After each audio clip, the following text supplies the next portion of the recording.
Чало во неговиот репортерски запис in live надвор од студиото.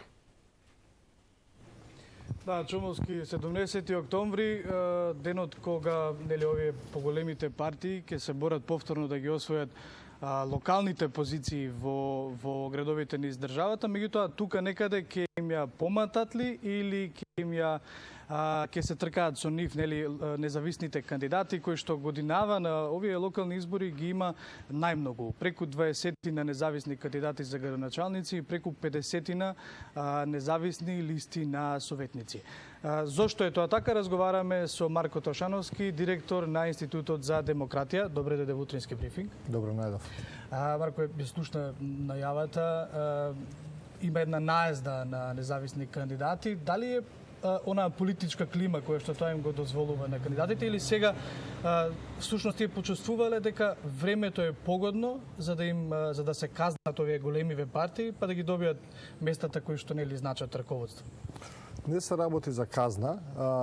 Тоа е природен след на нештата кога со години барањата на граѓаните се игнорирани од страна на партиите. Граѓаните не чувствуваат дека се представени нивните интереси, јавниот интерес во делувањето на партиите. Уште повеќе гледаат и соучесништво помеѓу нив, без оглед на тоа која е опозиција или власт, во дел од политиките кои што повторно идат спротив на јавниот интерес. Видовме околу законот за легализација на дивоградбите и ред други закони. Значи, тоа е едната димензија, фрустрацијата, разочараноста, луѓето не се препознаваат веќе во организирана политичка понуда преку партиите, мислат дека ќе бидат изиграни. Вториот момент е отсуството на внатрепартиска демократија, која што изнедруваат често фракции кои што настапуваат како независни кандидати, бидејќи знаеме, например, кандидатите на локално ниво ги бираат врвовите на партиите, а не се резултат на некој процес на компетенција и селекција на најдобрите, иако да ќе речат, меѓутоа сепак централните тела ги избираат. Значи не се најдобрите од заедницата кои што ја представуваат заедницата. И тука на сцена стапуваат независни кандидати или разочарани со партици. Да речам, тие се двете главни моменти што го креираат сегашниот контекст во кој што конечно созреа револтот кај граѓаните, разочараноста од она класичната традиционална политика. И еве, сведочиме на најголема понуда, односно најголема конкуренција од страна на независни граѓански опции. Сепак има и трета момент кај што овие опции се само прокси независни, односно симулираат независни кандидати или се создадени да релативизираат автентичниот граѓански импулс во општеството, меѓутоа се многу помалку. Да, овие избори гледат едни спојки кои што претходно можеби и не биле замисливи. Така, например, господинот Цела оди заедно со господинот Мицковски на овие локални избори. ВМРО поддржува кандидат за кој што вели дека е независен, а всушност е на некој начин представник на нивната партија. Од друга страна, Максим Димитриевски, градоначалник на Куманово, оди независно, па СДСМ го трга од партијата, тврдејќи дека тоа е по статут. Дали јас директно ќе прашам, толку ли е сладка таа фотелја? И да токму ова прагматичност, опортунизам пред се во политичкото делување, што од секогаш постоел, но меѓутоа изминативе години стана највидлив за нашите граѓани, токму тоа е всушност разочарувањето кај голем дел од граѓаните, дека се прекршуваат идеологии, вредности, претходни постапувања кај сите партии, впрочем и во мен е и заедничко коалицирање на ВМРО и ДПМН и СДСМ за локални избори, така да тој прагматизам пред се и над се, а потоа вредност и идеологија кај дел од луѓето разочарува и тие не се препознаваат во партиите. Имаме друг дел што се традиционално гласачко тело, од клиентелизам, од уверување, од симпатии си гласаат за големите партии. Целиот систем е така устроен да големите партии се фаворити, медиумските можноста за медиумско представување, медиумско простор, веќе знаеме колку доминантно им следува на партиите, нели финансирањето на партиите од буџетот исто така ги фаворизира големите партии. Кој што сами го уредува во собранието. Апсолутно, да. Кога е во поглед конкуренцијата во државата, на конкуренцијата, нели, треба да се гледа како нешто здраво, како мерило за легитимитетот на еден кандидат. Кај нас се уште не почната официјално кампањата. Партиите, односно кандидатите, веќе влегоа во една кампања каде што и овие независните всушност ги, како да речам, ги читаат ден по ден за нивните неуспеси, за нивните цели дамки, а од друга страна прават исто, не дека не. Каква кампања не очекува, исто она што сме навикнати да го гледаме еден кон друг и со условно кажано презирање на другиот, или ќе гледаме нешто што ќе значи ветување на резултати, нешто што ќе значи подобрување на самото општество? Видете, негативна кампања основана на лична дисквалификација и така натаму е дел од сите политички кампањи секаде во светот, но кај нас се сведува во голем дел само на тоа. Тоа е проблемот. Ние не создаваме нова вредност преку конкурентна дебата за најдобри решенија и политиките, преку дисквалификација по секоја цена на противникот и постојано верлање на она што ние сакаме да го стигне као порака до граѓаните, меѓутоа не дебатираме кој е најдобро решение за транспортот во Скопје, да речеме, или кој е најдобро решение за паркирањето во општина Центар. Или зашто не се инвестира во македонски брод, зашто не се инвестира во... Или уште повеќе тоа. Мислам, клучниот момент е исто така што централната власт ја држи во некој начин заложништво локалната власт со тоа што таа финансиски е целосно зависна или да ја продава комунали за плацеви, да ни се случуваат градежни лавиринти, или бетонски лавиринти, или да моли пари од централната власт. И на тој начин таа децентрализација што требаше да придонесе многу за одржливи заедници и квалитетот на живот да го подобри кај граѓаните, се уште е во заложништво на централната власт и не може да дишат општините, не може да понудат квалитет. Значи тоа е третата компонента.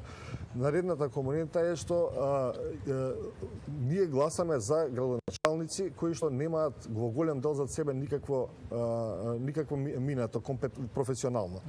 За познати личности, можеби за некој доктор, луѓето традиционално гласаат за правници, доктори и слично. Меѓутоа, кој е нивното знаење да менаџираат со општината? Дали тие знаат воопшто што значи администрација и стручна служба во општината? Дали се разбираат воопшто во креирање на локални политики?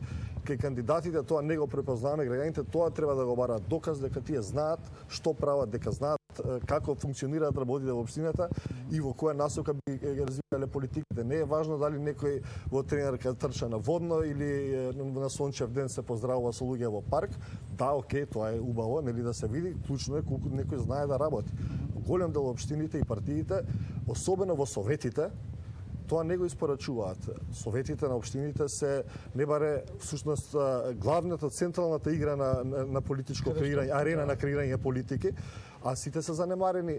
Кои партиите ги представуваат, кандидатите ги представуваат градоначалниците, советниците се тие што се најважни. Тука треба да се бираат квалитетни кадри и луѓе и граѓаните да имаат предвид дека тука се креира политиката на општината. Трошановски, за крај некаде, бидејќи ја познаваш политиката во Македонија, ја анализираш подолго време и заедно со институтот, нели?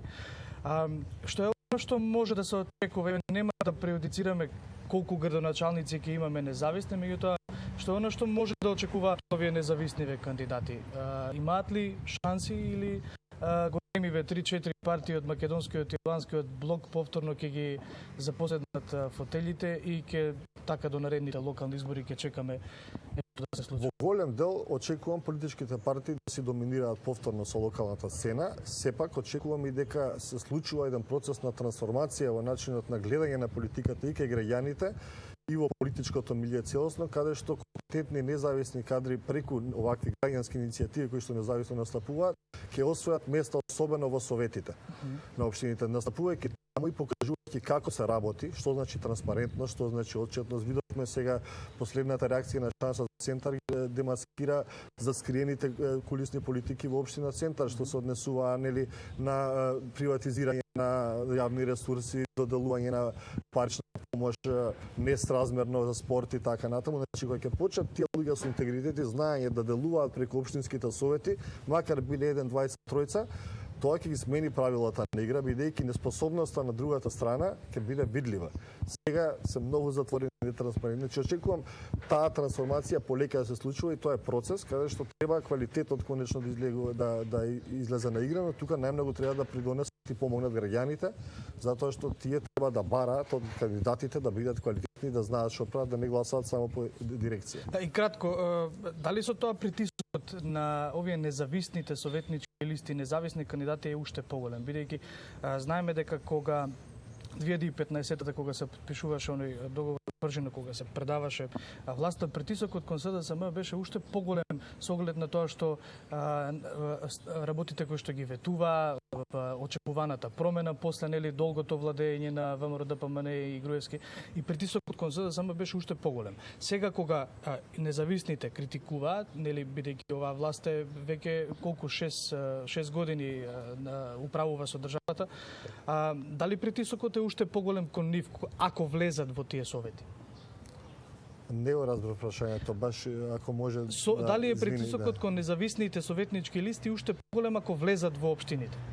Секако, затоа што тие немаат клиентела зад себе на гласачи кои што традиционално гласали или биле вработени од партиите и сега си гласаат по иницијативи и слично. Тие мора да покажат дека знаат што прават за да бидат повторно изгласани. На крај на краишта немаат масивни партиски структури кои што стојат за нив и не правеле добри работи, повторно може да ги кандидираат за советници, каде што гледаме во дел од случаите и во овие избори. Советници кои што никој не ги знае, а веќе минатите манdat, повторно се кандидирани. Така да притисокот и обврскат пред се на граѓанските независни иницијативи да покажат дека знаат, но и да ги поттикнат и партиите да даваат што подобри и поквалитетни кандидати за градоначалници, но пред се за советници. Тршановски, ви благодарам на одвоеното време. Благодарам и вам.